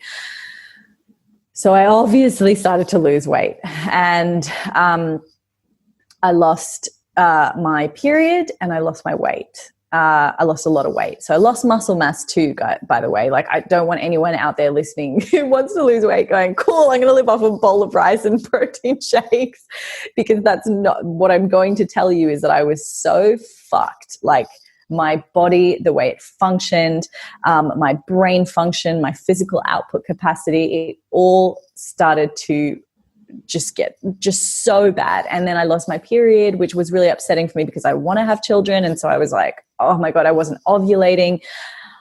It was just terrible. It was really bad news. But guess what? You could see my abs. So I am, obviously my Instagram account, I'm filming yoga videos, fitness videos, as I always do and have. But now I am more striated. I have skin folds as opposed to any sort of like sign of fat on my body. And people are messaging me saying, oh my God, you look amazing. What are you doing? What have you changed? You look so good. You look so fit. You look so hot. What's happening? And I look back at all of those photos, and I had like these high cheekbones, and I'm gaunt, and my my hair wasn't falling out really badly, but yeah, it felt thinner. My nails were breaking, like all of this stuff was going on. And yet the response I was getting was just that, wow, you look great. You look really good. And that's the dangerous thing, is that we as women have such a strong, I guess, prevalence towards us making an assumption that, you know, a lean body is a healthy one. You know, and I have to say that was a time in my life where I was probably the most upset. I was the most down. And I was really, really struggling to perform. And so no one should live like that. And this is the stuff that doesn't get shared. And I do want to share it on my channel at some point. I just have to be careful of the wording that I choose. And also I wanted to leave enough time between the breakup before I was like, this breakup fucked me up. You know, you just have to be really careful. Well, yeah, I think the key thing to take away from that, though, is even I see a lot of women that are living under that kind of stress from not eating or stressing about, and this thing about being thin just overrides their whole entire life. And it's so amazing that you're saying that people are commenting on that and saying how good you looked, whereas I was looking at you going, oh dear, you're okay. Yeah, okay. So and this is coming from women. Like, I think this is so important that we need to talk about, is that I think women are like, I had no DMs from men. No. I had men going like, wow, you look so much hotter now. Yeah, like, absolutely none. Probably, if anything, they were probably saying like, oh God, I wouldn't want to fuck that bag of bones. Boyfriend used to say, oh, that'd be like having sex with a bag of coat hangers. Exactly. Let's say that on this podcast. But my point is that men don't think like that. But it's so, you know, there's this terrible thing with social media now. There are a lot of very thin people out there promoting health, and a lot of people think that that's healthy. And I think we as a consumer have the choice whether we want to watch that or not. And this is what's really important, because, and I say to clients when they say, oh, I'm following so-and-so and they're doing this and da-da-da, I'm like, I want you to watch their stories for a good week, like obsessively watch their stories and see what they're actually doing with their life. And a lot of them are talking about, oh, I had this shake and it's left me feeling full, so I don't need to eat till lunchtime. Now, if you're training and you can live off a shake till lunchtime, there is something fundamentally wrong with your metabolism and your energy levels, and I'm having another guest on to talk about that. But when I'm training, I am eating well in excess of 2,000 calories because I need that amount of fuel to be able to cope with the training that I'm doing, or I'm going to lose my period, or, you know, that kind of thing. And this perception is really wrongly displayed in media, but you need to be the person that chooses who you watch on social media. Yeah, you do. You really do. And I think the other thing to say is, like, I don't share a lot about my stories in my stories. So you don't actually get a lot of insight into my life, because I just find it hard to, I used to share a lot of stories, and then I just found that my life was constantly on show. And so I felt like so much of what I was doing, I'd have to be considering, like, okay, what am I showing here? And is this going to affect everyone? And then it becomes this very insidious voice in the back of your mind constantly going, I should get the camera out for this moment and show this. Yeah. And it just affects your life. And so I would also look at those people and think, okay, take everything you see with a pinch of salt, and just go, if they're sharing this, they're having to take a moment to set up the camera or take out their phone and tell you about what they're about to do. So you have to also think, okay, how healthy is that part of their life as well, and also assume, like, what is the intention that they have behind showing me this? Because that's another thing you have to remember. And I'm not saying that everyone does this, but a lot of people are showing things because maybe they have a protein powder to sell, or maybe they have a program they're trying to sell, and it relates, like, they're curating a brand, a personal brand that they're giving to you. And everyone does that. I will talk mostly about mobility, strength training, this, because that is that's obviously what's in my program. I then sometimes share things that I just genuinely love, like, you know, whatever, reading Stoic philosophy or the School of Life stuff or whatever it might be, that I also kind of take interest in politics and things like this. So I will share that, and it has nothing to do with my program, but it does have something to do with my overall, I guess, my personal brand, in that this is what you will. We have to remember that what we're putting out there is what's also, we're going to attract that kind of community. Yeah. So I enjoy having other people in my community that also like to talk about politics, that also like to talk about feminism, that also like to talk about that sort of stuff. This is sometimes the problem with social media, is that we end up with, these massive echo chambers. You know, where we're not realizing. So it is important to go through your feed and look, because often it's very much a reflection of what's going on for you. Oh, massive. And this is what we talk about with Christy as well.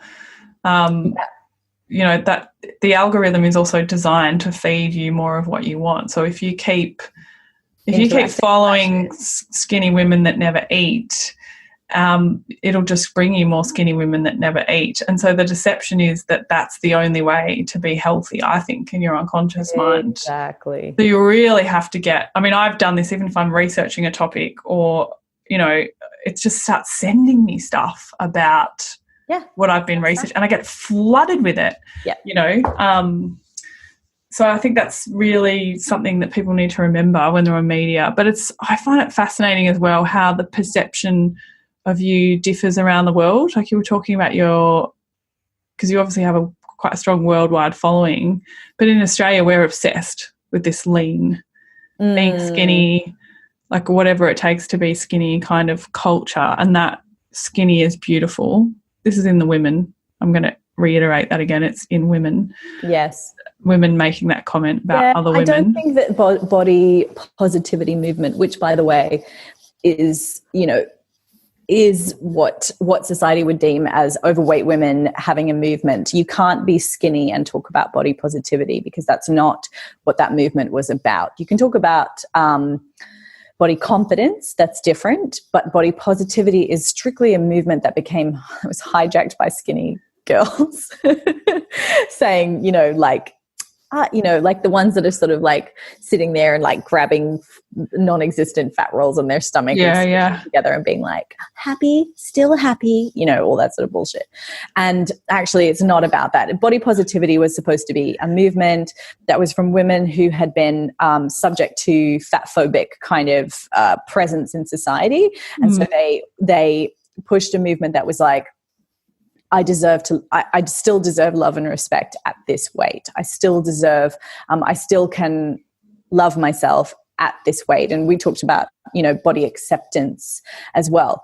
But I think in Australia, neither of those movements have really been well accepted. Like body positivity, there's still a lot of fat phobia in Australia. There's still a lot of unhealthy vernacular around food, whereby, you know, people say things like, you know, guilt-free desserts, guilt-free treats. And I just fucking hate that. I hate that term so much, because this dichotomous approach to food has actually been researched. This labeling of things as good and bad has been researched and just shows this, it leads to disordered, dysfunctional eating. I think I have more clients with disordered eating around whole foods, in inverted commas, you know, who are eating so many friggin' paleo treats with buckets of rice malt syrup and going, well, and they're still not actually eating. It's paleo, but they're still not actually eating any real food for the rest of the day. That's and you can have here. It's massive. It is a real problem. It's a real problem. And that doesn't happen in I think it probably still happens in America, but in the UK, it doesn't. The hard part in the UK at the moment, I find, is still getting women to move away from that heroin chic kind of 90s Kate Moss style, like nothing tastes as good as skinny feels kind of mentality, and getting them to appreciate, and this is very generally speaking, but getting them to appreciate the feeling of a strong, capable body that moves well, that's athletic, that may have more muscle mass than those 90s top models that were so famous in the UK back then, and actually getting people to appreciate and feel sexy in a body that functions well, not this kind of coat hanger androgynous look. And so that's the battle I find personally in the UK.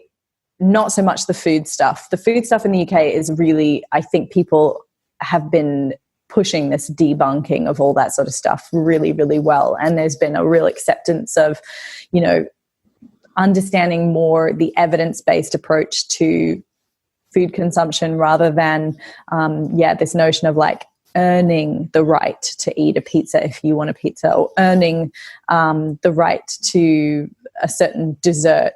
And also, if you want a fucking creme brulee, eat a creme brulee. Don't have the paleo version and try and eat it every day, if that makes sense. It's like, have the real thing, but just have it in moderation rather than having like the same, like, do you know what I mean? It's like those paleo bars, they'll have them and they'll have them every single day and they have a very high sugar content. And so you may as well have just had your creme brulee that you really loved and devoured. Chances of you being able to eat a creme brulee every day are slim to none. And if you do have a prevalence towards that, then you have a behavioral issue that needs more counseling than it does someone telling you, no, stick to your calories or stick to your intake. It's like, no, that is where we have to refer out and say that might be a behavioral issue that needs to work with a psychologist or a registered dietitian who works in the psychology of eating. That was a long answer. So then comes that as well. It's like, I love on your Instagram too, you're posting about pizza. I think I remember that post with you about pizza. Like, we need to get to a point where we can just have a pizza and go, I love pizza. Yeah, exactly. And be able to look into our body and go, well, how much pizza can I handle? You know, that makes it enjoyable for me. And the thing is, the healthier you are, the more resistant to stress you are. So, you know, all these people with digestive issues and all these food allergies and stuff, it's actually a sign that you don't have a lot of stress resistance. No, exactly. And that's the part of health. So people get into that echo chamber again of like, I'm allergic to all these foods, but they're all unhealthy foods, so I don't need to eat them anyway, without looking at the bigger picture. It's like, why is your body allergic to so many foods? And why do we have this is an eating disorder in itself. Yes, exactly. You know, totally. And media is perpetuating that. So have a pizza, have a creme brulee, and don't feel the need to get up and train off the pizza. Yeah, that's huge. That's huge. Train because we train. Yeah. We want a strong body, but no, it has nothing to do with the two. Because actually, to be honest, if you actually looked at if we're looking purely at calories in versus calories out, it takes a long time to burn off a pizza with exercise or any of those other foods. And so we shouldn't really be thinking of it like that, because it'll make you either exercise too much or it'll make you disheartened, and then you'll go, oh, I just need a diet, I don't need to exercise. And that's not the reason for exercising. It's like a mantra that I constantly try to put out there, is like, let's disassociate exercise from calorie burning, disassociate, because actually other things contribute to calorie to your energy expenditure. Yeah, anyway. So you've got things like non-exercise activity thermogenesis, which really is more demanding on the body overall in terms of its energy consumption than something like EAT, which is exercise activity thermogenesis. So non-exercise activity thermogenesis is like putting out the washing, is getting up and moving. Yeah, getting your kids ready. It's like all of my clients, when I get them to do their food diaries and do all their physiological markers for me, most of my women who have kids, that is the most stressful time. That is when they're using the most energy in the day, yet it is when they're fasting and doing all those crazy things like that, right? And then when you really start to understand and listen to your body for those parts, you'll understand that you actually need to eat more food, and that how stressful those things are. Yeah, totally. This is exactly what we're talking about, right? Yeah, exactly. So then you get to work and you sit down and everyone will say this, oh my God, there's no stress now. Because now all I have to do is think about myself and my work, and that's it. Yeah, it's God, we could do 1,000 podcasts on all these issues. Yeah, I mean, there really isn't. It's not to try and make exercise more complex or make people like scared of what their choices should be, but it's to kind of, I guess, reframe the way that people think of exercise so that it's not so much this, kind of like the gym becomes a place that you repent your dietary and lifestyle sins. I really hate that kind of approach. And I think, first of all, there is no such thing as a dietary and lifestyle sin. Really, we need to remove this notion of sin and pleasure being a sin and all that sort of bollocks. Catholicism, no. Anyway, that's not Catholicism. But anyway, it's like it's that sort of like moving away from us feeling like punish, like anything that feels good we need to be punished for or punished on the other side of.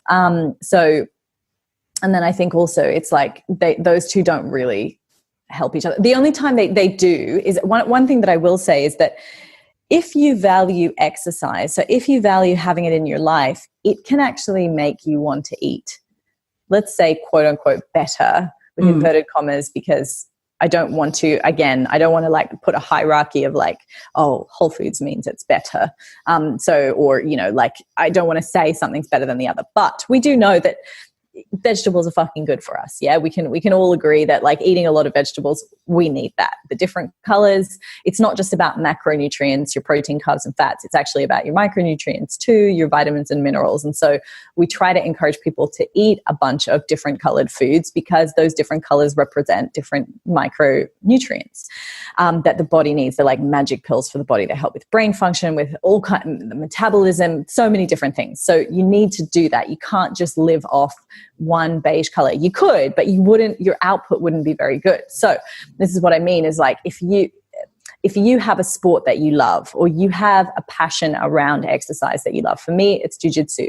If I don't eat very well throughout the week, my ability to perform at jiu-jitsu is very fucking shit.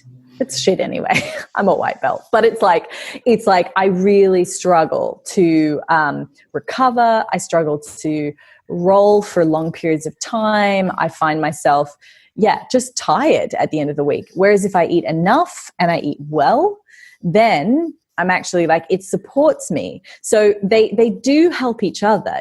Obviously by choosing to exercise and prioritize exercise, you're going to want to eat well. And by eating well, you're going to have the energy to want to exercise. Absolutely. They go hand in hand. They're really synonymous. But again, I think it's coming back to when the body functions really well. So people forget that what a stressed life is. And like Shona was talking about before, if we're stressed emotionally, and it doesn't even have to be a breakup. I've got people that are so stressed about life on a day-to-day basis that they have issues with eating food.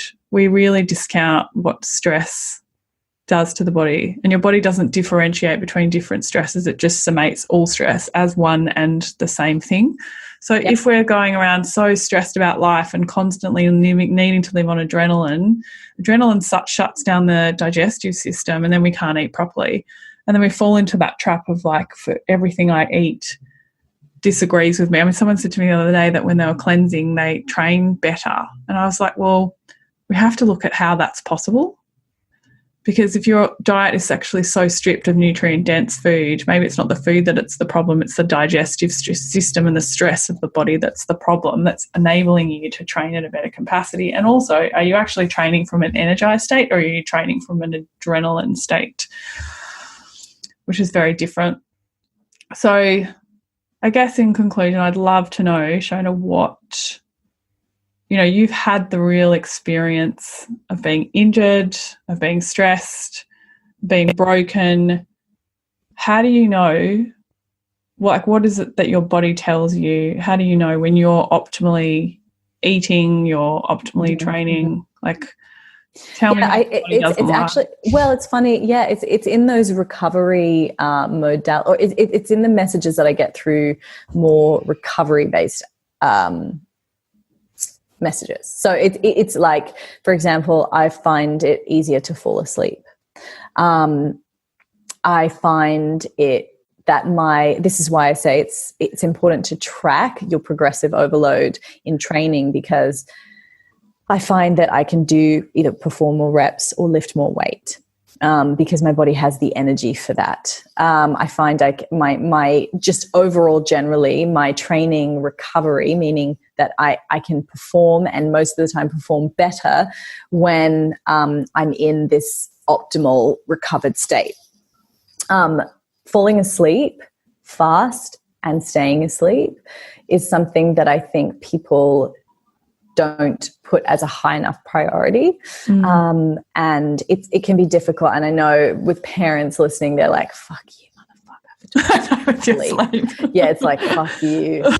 And like sleep stress is a thing too. Like, so I know that sometimes people, if you know too much about sleep, it can be one of those things that you like get down to sleep and you're like, fuck, I'm not sleeping. And then it's like a never ending cycle. So that sometimes isn't necessarily helpful, but I do find that when I'm in an optimal state, it just happens. I do start to fall asleep better. And I stay asleep and I wake up feeling a lot fresher than that sort of like hungover, like you feel your immune system had to work really fucking hard overnight. And you wake up with a little bit of that glandy sort of feeling.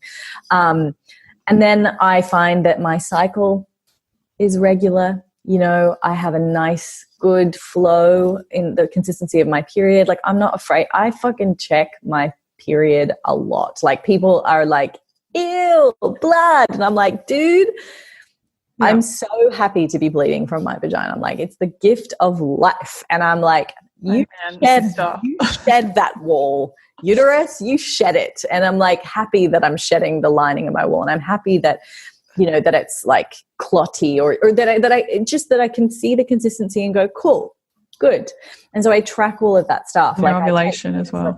And ovulation, that's a big one. And I just want to put out for the record on here that Shona is not trying to get pregnant right now. She's monitoring her cycle as an important marker of physiology. Of health.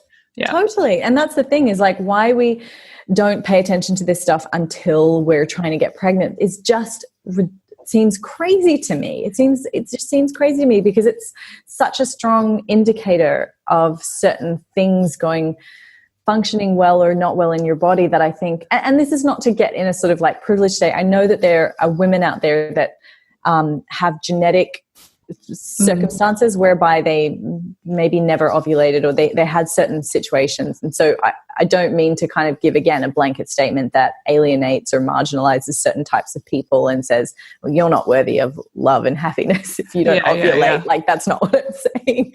But it's just, I feel very happy that I can have that in my body. And I think that's a big indicator for me, whether my training is actually helping or hindering, whether my lifestyle is healthy or it's impactful on those important markers.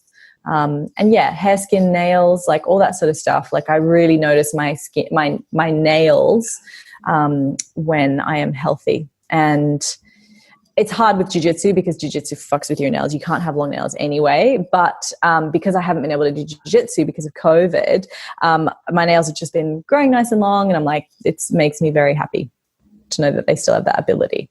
I don't like lifting with long nails. You know when you're like trying to grip the bar and your nails are like digging into your fingers. I don't find them very practical. They're not practical. They're really not. But I don't know what it is. I've had a thing with nice nails forever. I like nice hands, and jiu-jitsu doesn't really allow nice hands, to be honest. So no, weird thing. Some people have weird.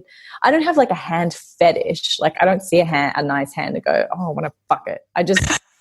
Do you know what I mean? Like it's not like feet. I know people have foot fetishes where they're like, oh, I just want to put it in and around my mouth. Like I don't want to do that to your hands if you have nice hands. So don't worry if we ever see each other on the street. I'm not going to go for your hands. But it's something that I definitely look at. So yeah, when someone has like frail nails, and by the way, I've had them before too, and they're breaking off and they're, or they've had fake nails and then they've had, I don't know. Anyway, it's a thing. It's something I pay attention to. I think, though, when you're a health practitioner, you pay attention to so many of these things as well because they are markers of health. Like you can't. Yeah, it's not a judgy thing. It's not. It's not. It's just more like, oh, okay, cool. Like I just notice it. Yeah. it's like my girlfriend who works in coffee, and this guy was walking past and he had a coffee cup in his hand and she was judging him for the coffee. She wasn't judging him, I shouldn't say that. She was trying to see what coffee he was drinking, where he got it from. And I'm looking at his back and his biceps and going, that shoulder position.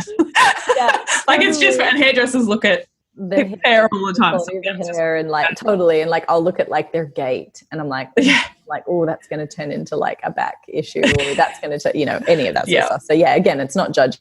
It's just, you can't help it. Your brain just goes in that. Everyone is deserving of love and belonging, regardless of their gait. But I think this is something that, is a marker of a practitioner as well who's thinking about you. Like if I have a client coming in and they've got skin all of a sudden, they're telling me about their acne or something, I'm looking at their training program and going, what do we need to change here? Like, am I doing my bit? Am I overloading you? Or is there something going on in your life that means that this training program is overloading you? Like, this is, totally. I think the industry also needs to take a lot more responsibility at looking at overall health. I mean, and still people are still learning about women's health and training according to women's cycles. There's different parts of your cycle where you're actually better at doing your cardio training, different parts of your cycle where you're better at doing your strength training.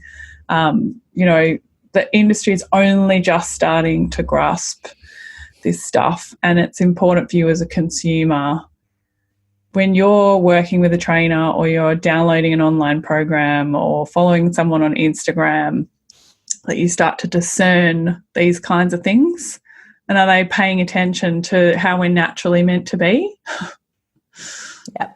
And things like that. I am along the lines with you. I feel like it's a gift to have a period, and I'll be very sad to go through menopause and lose that. But that's just moving on to a new phase of life. But you know what I mean? Like we have to watch out for this dumbing down of the body. Yes, because we do we do that so much in training as well. It's like, well, I'm in pain, so I'm just going to push through the pain, and I'm just going to ignore the pain, and I'm actually tougher if I feel pain. I'm still surprised that we're so like that. Like people are so like that. Like I'm tough and I feel pain. Like to me, when I finish an exercise program, I actually don't want to be gassed. And I've been through adrenal fatigue, so there's an emotional component for that too. But when I finish a training session, I actually want to feel energized.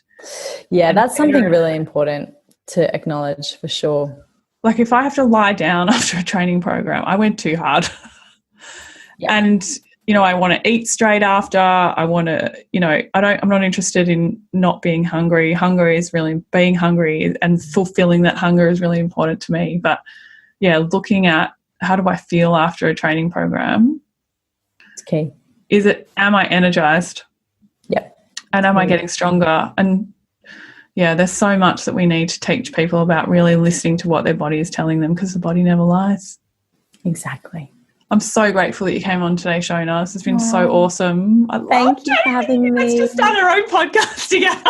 Thank you for having me. I would love for you to share with the listeners, because you have you've got a new program that you're putting together. Oh, it's actually not a program. I have to probably try and clarify that. It's actually just 3 videos. It's not a program because, firstly, so basically what it is some workouts that are designed more for a slightly older age group. But again, it's really difficult. We've been talking about this, myself and my manager, on like, how do we kind of market this? Because some people are, I've had like 30-year-olds that can barely lunge. And I've had 65-year-olds that are like friggin' running marathons and are excellent at squatting and have a great gait and glute activation. And so age doesn't really come into it too much, but there's no program out there that's really just focusing on like mobility at a slow rate, that's like sort of breaking things down a little bit more. So all I've done is I've created 3 videos. It's gear, and one of them is called like the Vital 9, which is just like a daily video that you would do from a chair, and it's just like basic stuff like flexing and pointing your like plantar flexion and dorsiflexion through the ankles and through the feet, and then like knee extension and flexion and hip flexion, those sorts of things that a lot of people take for granted, those movements, being able to like flex at the hip and then take it out into a lateral position and then bring it back to the center line and all that sort of stuff that we just take for granted. And so it has a video that's like that, and you just follow it every day. And then the other 2 videos is a strength-based one. You're getting up and down off the floor. You're lifting some dumbbells. You're using a chair. You're standing up and sitting down into a chair. Things like that are really, really important to be able to do for long periods of time. And again, there are lots of 30-year-olds that can't do this very well, and they get knee valgus when they stand up, which is when your knees drop in together. I know you know this. I'm just saying this to everyone else. So, there's all kinds of different things that can happen, and it doesn't, regardless of your age. And then there's sort of like an indoor cardio-based one where we sort of do, it's almost kind of like, it's like aerobics, but it's not. And it's like we're sort of moving in a full body way, and it's just to get your heart rate up, and it's to try and get people who may have moved away from like full body movement. Maybe they just go for daily walks, but actually to say, okay, well, we can improve your joint capacity if you actually just do something where you're doing a bit more movement throughout your day. It has no progressive overload other than explaining how to implement that. So it's like, okay, in the instructional, I will say, like, if you feel like you're getting better at this, then yes, of course, you can add more weight or you can do more reps. But for the most part, it's just a series of videos that you can do. If there is a demand for a program, then I will create it. But again, as you know, and you've probably worked with elderly clients, it gets very difficult to program on a general scale for elderly. It's hard to program generally for anyone, but for anyone that's moving past the age of 50, a lot of changes happen to the body. We lose our bone mineral density, we lose a lot of our muscle mass. And so it becomes very difficult to maintain that sort of stuff. And then things go wrong and we start getting, I've had like hundreds of questions come through where they're like, is this suitable for my grandma who has, like she suffers from sarcopenia and she has sciatica and she broke her left hip? And I'm like, well, I can't just give you a blanket answer that's like, yeah, sure, this is suitable for that, because chances are it's probably not. There are going to be movements in there that contraindicate those issues. So you have to get approval from your doctor and you have to get approval from your physician. And in an ideal world, those people would work with a personal trainer who specialized in that. But does that mean that unless you can afford that, you should be exercising? I think not. And I think that my number one kind of intention in this industry has been to make exercise more accessible to people who may not have the means to access that sort of like top tier service that we probably would like to be able to provide, but you can't.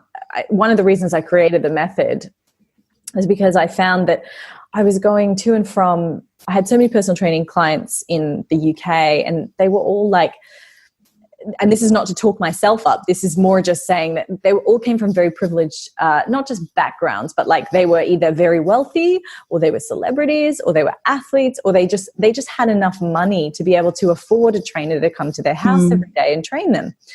And they had gyms in their houses and things like that. And I just thought, okay, this is awesome and I love these people, but it's not, this is now getting to the point where why can't people that can't necessarily afford that kind of service still access good quality trainers? Like, why do all the good quality trainers go to where the money is? Obviously it makes sense because, we have to pay our bills too, and we have aspirations and things we want to afford. But I just was like, I just don't feel right about that all the best information is reserved for this top socioeconomic bracket. It's like, how do we bring some of this stuff and apply it generally without it being dangerous?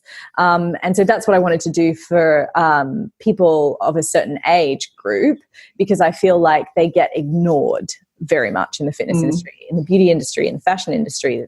Once you go past 50, and like women talk about this, like women say like, God, like once I've had a baby and and I'm no longer fertile, society ignores me. And we definitely do in the fitness space. We definitely ignore these women and men. So I really wanted to, create something. But again, I can't stress enough, it's not a program yet. I have to really think about how I could create a program that works for people. For now, it's just like a movement series. it's 3 videos, so you could show it to your doctor, or you could show it to your physiotherapist and say, hey, could you just watch these 3 videos and tell me if you think it's okay? And it's only £12.99. Like, it's not going to be like some expensive program and then you take it to your doctor and he has to watch 12 different videos like they would if they had to watch the Vertue Method program. That wouldn't be suitable. So yeah, I'm still playing around with how I create something longer term that implements progressive And I love too that so much thought goes into that. Ooh.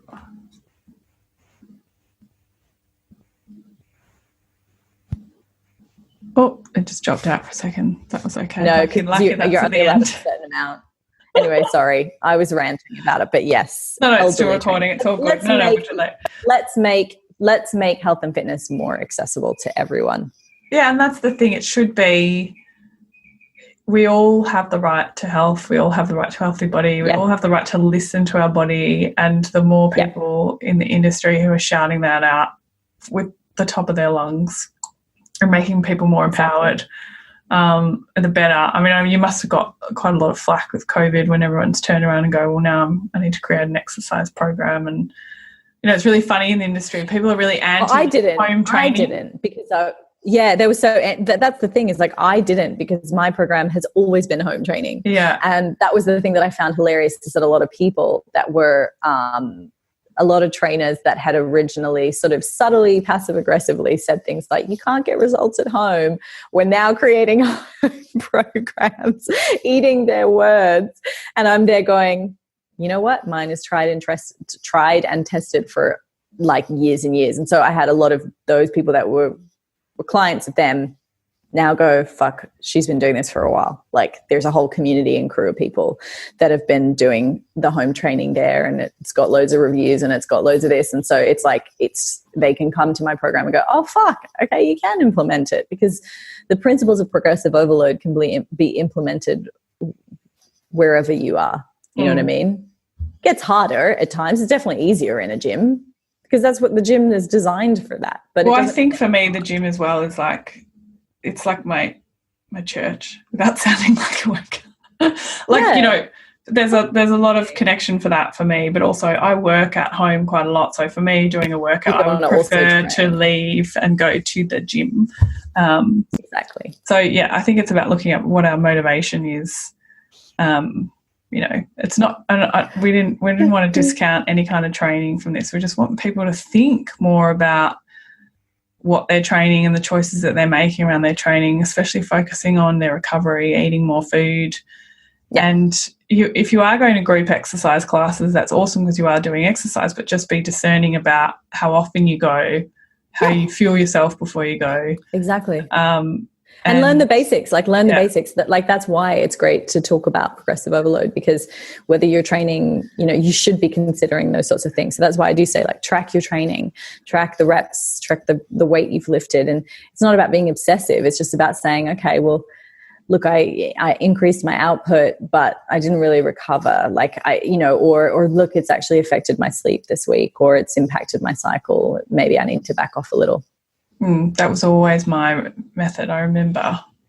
Yeah. When I'm always like a proud ovulator. I remember stopping ovulating. And I said, like, even if it would not happen for that 1 month, I would go, oh, why did that not happen? Yeah, totally. You know, I really think if every woman got more in touch with their cycle, we wouldn't have all these issues of undereating. And, you know, for me, that was just, I was flying around too much, presenting, and, you know, the key thing that I had to do, you will laugh, is that I kept getting off planes really early in the morning, and the key thing that I did that got my cycle back was demand that someone who picked me up from the airport brought me a healthy breakfast. That's amazing. Perfect. That was it. Was making a smoothie before I got on the flight and demanding that someone give me breakfast. My body does not respond to fasting at all. It hates it. So and just making that connection and going, cool, and ovulating again.